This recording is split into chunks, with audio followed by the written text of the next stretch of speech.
सच्ची खुशी, सीख देने वाली कहानी। एक बार की बात है, एक बार एक अध्यापक एक संपन्न परिवार के शिष्य के साथ कहीं जा रहे थे। उस शिष्य को कुछ मजाक सूझी, क्योंकि उसको रास्ते में किसी गरीब मजदूर के जूते दिखाई दिए।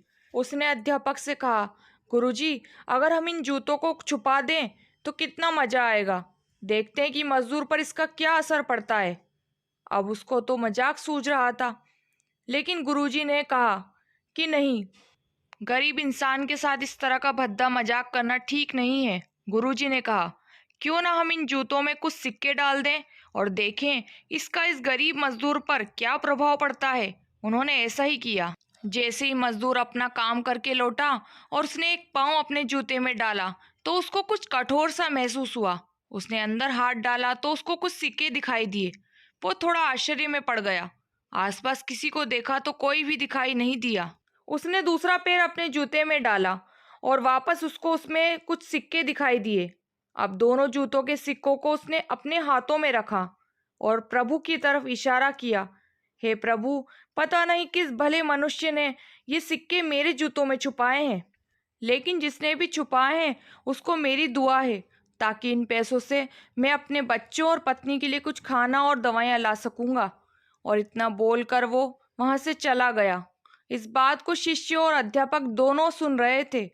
अब अध्यापक ने शिष्य से पूछा कि अब तुम मुझे बताओ कि तुम्हें कैसा महसूस हुआ, तुम्हारी पहले वाली मजाक या मेरा ये तरीका।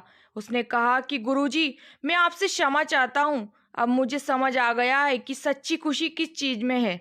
जब हम किसी की मजाक उड़ाते हैं तो हमें कुछ पल का आनंद मिलता है, लेकिन इससे हमें बद्दुआ मिलती है।